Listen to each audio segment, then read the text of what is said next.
At 11 years old, Julian Newman was the smallest varsity player in America, and also the most famous.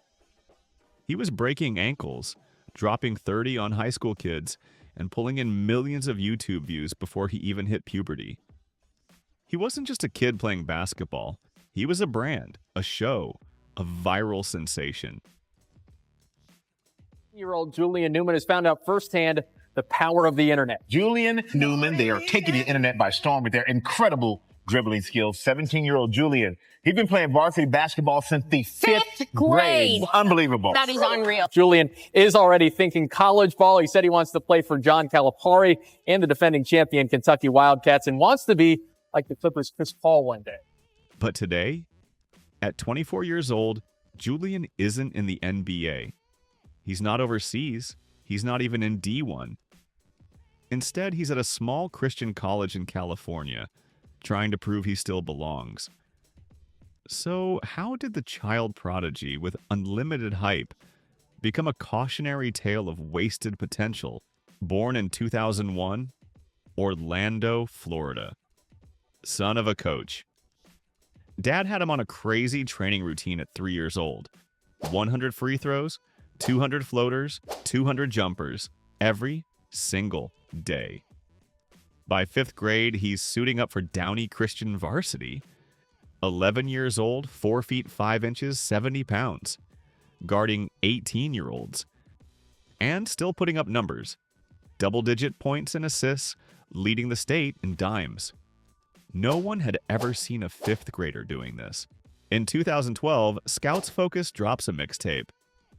The internet loses its mind. Millions of views, headlines everywhere. 5th grader dominates varsity. Next thing you know, Julian's on Ellen, Steve Harvey, and even performing at Orlando Magic halftime. His family launches the Prodigy brand. Hey, at 12 years old, he's not just hooping, he's selling merch. But as the views racked up, people started asking the real question. Was he actually that good, or just made for YouTube? The numbers were undeniable. By sophomore year, he breaks Florida's all-time scoring record with 3,873 career points. As a junior, he's averaging 34.7 points, 7 assists, and 5 rebounds per game. On paper, it looked like stardom. On YouTube, he looked unstoppable. But if you watch closely, defense? Questionable. Efficiency? Not great. And at 5 feet 7 inches fully grown, Scouts weren't buying the hype. The stats were real, but the offers weren't. By senior year, Julian had 0 Division I offers. Not one. ESPN didn't rank him. 247 ignored him. But his dad insisted otherwise. He's got 15 D1 offers. Kansas, Florida. What's the problem? No proof. No coach ever confirmed. Fans started calling it what it was. A lie. And with college off the table, the Newmans made their next move. Jamie Newman launches Prodigy Prep, a prep school built around Julian. Supposed to be the launch pad to the NBA. Instead, a circus. Against real national powerhouses like IMG and Spire, Julian struggled. Crowds chanted overrated, while Prodigy Prep got smoked.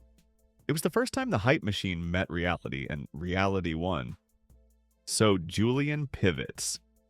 In 2020, he announces, forget college, he's going pro overseas. He name drops the NBL in Australia, Spain, Japan, the G League. Sounds ambitious, but here's the truth. No one signed him. No contracts, no offers. Just Instagram lives talking about what's next. By 2021, Julian was more of a content creator than a prospect. Newman, and I'm the most famous baller on the web. People love me, and some people hate me. But it's all good, because I got a great family to back me up. Love you. Thank you, Dad. Our life is crazy, but we wouldn't have it any other way. This is Hello Newman's. Hello Newman's reality show. Instagram workouts, merch drops. The kid who once had the world's attention had officially turned into a meme. Reddit threads roasted him.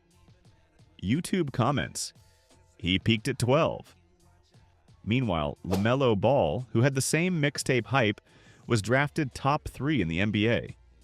Julian? Stuck in pickup games, street ball tournaments, and YouTube clips. The gap between hype and reality had never been clearer. In 2024, Julian resurfaces at Bethesda University, a tiny Christian school in California. First game, scoreless in 2 minutes, from viral phenom to barely cracking box scores. But one thing hasn't changed. He's still chasing the dream, still grinding in small gyms, hoping for another shot. In a surprising pivot from the hardwood to the ring, Julian Newman recently stepped into the boxing world at Aiden Ross's Brand Risk event, clashing against streamer fighter Oblivion in a full exhibition match. Although billed as a spectacle more than a serious pro fight, the bout drew thousands of viewers across live stream platforms, marking Julian's attempt to reinvent himself and chase attention in a different arena.